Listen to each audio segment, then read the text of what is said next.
핫쌤입니다.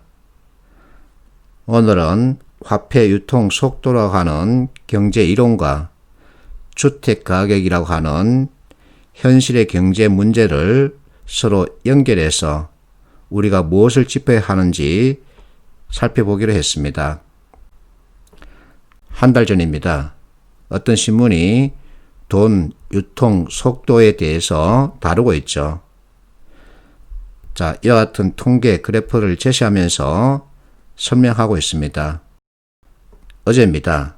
이번에는 학자분이 화폐 유통 속도 그리고 집값 폭등의 관계에 대해서 이론적으로 설명하고 있습니다. 이 학자분이 하는 말, 화폐 유통 속도는 통화 한 단위, 이게 상품 및 서비스를 생산하는데 몇 번이나 활용되었나, 이것을 보여주는 척도라고 설명하고 있죠. 자, 그러면 1억이라고 하는 돈 단위가 상품 또는 서비스를 생산하는데 몇 번 움직였느냐, 그 얘기입니다. 그래서 식당에 있는 테이블을 여러분들이 생각하면 됩니다. 식당에 한 개의 테이블, 그날 몇 번 돌렸느냐, 회전율이죠. 회전율이 높으면 장사가 잘 된 것이고, 회전율이 낮으면 손님이 없었다는 얘기죠. 이 화폐 유통 속도는 호황기에는 증가하고 불황기에는 감소한다. 방금 설명했죠. 테이블 회전율이 높으면 장사가 잘 되는 것이죠. 테이블 회전율이 낮으면 장사 잘 안 된다라고 의미를 부여할 수 있죠. 자, 그런데 2008년 금융위기 이후 화폐 유통 속도가 감소하는 추세를 보이고 있답니다. 이게 중요하죠.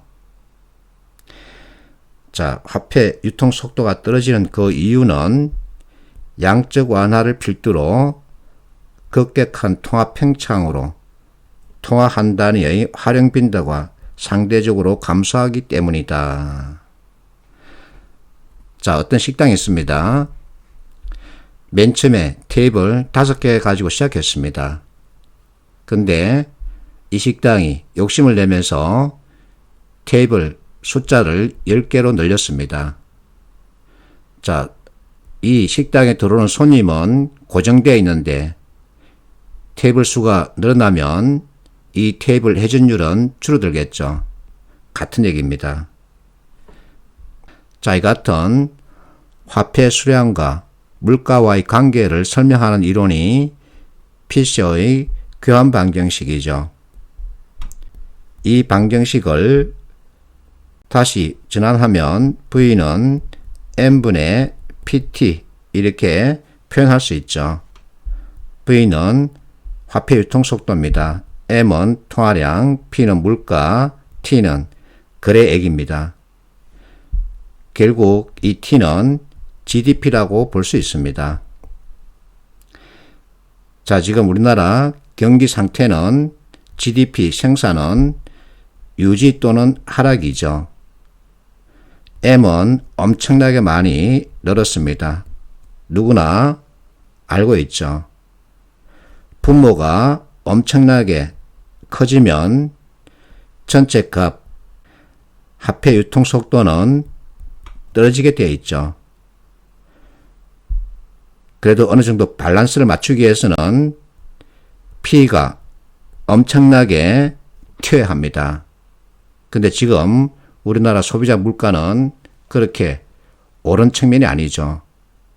그러면 물가 구성 품목 가운데 하나인 주택 가격이 주목을 받게 됩니다. 실물 경제가 원활하게 운영되기 위해서 쏟아부은 돈이 부동산 또는 주식시장, 금융자산시장으로 마구마구 흘러갔기 때문에 부동산 또는 주식 가격이 폭등하고 있다. 이렇게 이론적으로 설명할 수 있는 거죠.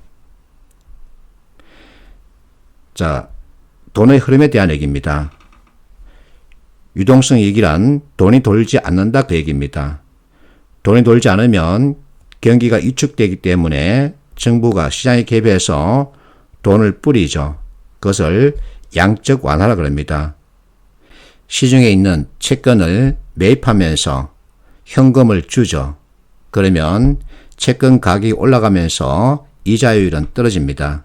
이렇게 해서 금리를 낮추게 되죠. 이렇게 해서 돈을 마구마구 뿌리는데 정부 입장에서는 이 돈이 소비와 생산 쪽으로 흘러가기를 기대합니다. 자, 이 돈 직접 정부가 다 뿌릴 수 없기 때문에 은행에다 맡기죠. 근데 은행이 몸을 사릴 수 있습니다. 돈을 빌려줬다가 못 받을 상황도 생길 수 있는 거죠. 그래서 금융권에 돈이 엄청나게 많이 맴돌고 있다라는 측면에서 유동성 함정이라는 표현을 쓰는 거죠. 금융권에 돈이 머물러 있다는 뜻입니다. 지난 2008년 아주 심하게 나타났었죠. 그 대표적인 사례가 일본이죠. 그래서 양적 완화를 통해서 돈을 엄청나게 뿌렸지만 하지만 결과는 참담했다. 성장률은 0.2, 0.62%에 불과했다는 거죠. 이번에 정부가 돈을 뿌렸는데 가계 부분은 돈이 들어갔습니다. 코로나 지원금 하면서 100 또는 150만 원 정도를 직접 소비자 주머니에 꽂아줬죠. 그런데 금융기관을 통해서 기업 쪽으로 돈이 흘러가길 기대했으나 우리나라 지금 기업 쪽의 상황은 좋지 않습니다. 그건 누구나 다 인정할 수 있죠. 그래서 금융기관에 뿌려진 돈이 금융기관 안에 머물러 있지는 않고 대출을 통해서 부동산과 주식 시장으로 흘러 들어가 버린 거죠. 이렇게 되면 부작용이 크게 나타나게 되죠. 그래서 7월 15일자 주식 집값이 왜 오르나 했더니 역대 최대폭으로 증가했기 때문이다. 이와 같은 분석 기사가 나오기 시작했습니다. 그러면 이제 정부가 또 시장에 개입하겠죠. 이와 같은 과열 현상을 잠재우기 위해서 정책을 구상하게 되겠죠. 그럼 이제 은행들도 대출을 재려고 하는 움직임을 보이게 됩니다. 이것은 어쩔 수 없습니다. 자, 최근에 한국은행이 이와 같은 지수를 발표했습니다. 대출 태도가 마이너스로 나타났다는 얘기는 은행이 대출을 꺼려 한다는 얘기입니다.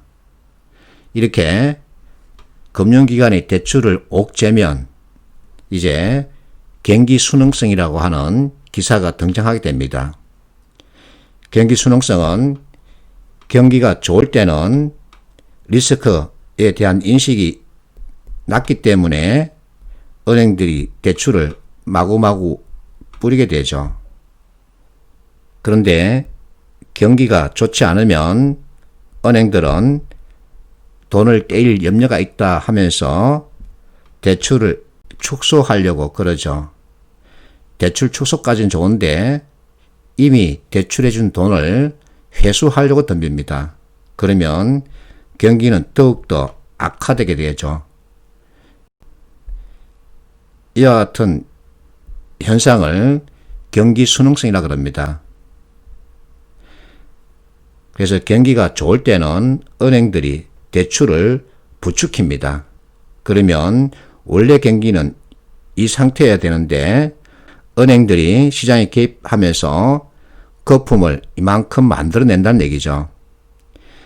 자, 경기가 안 좋아지면 은행들이 빨리 눈치를 챕니다. 그래서 대출을 조이거나 이미 나간 대출을 회수하는 경우 원래 경기는 이 상태에서 머물러 하는데 더 나빠지게 하죠.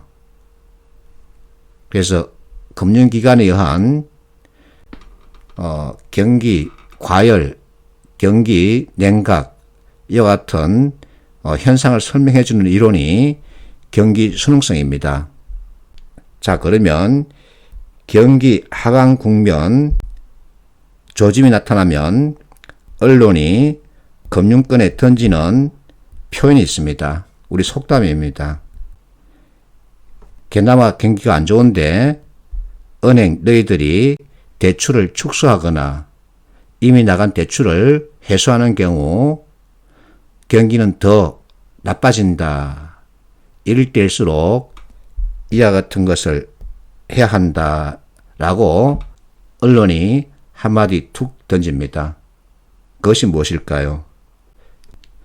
여러분들은 이 속담을 자소서나 면접 때 활용할 수 있어야 합니다. 그러면 좋은 평가를 받게 되죠. 이게 뭘까요? 숙제입니다. 화이팅 하십시오.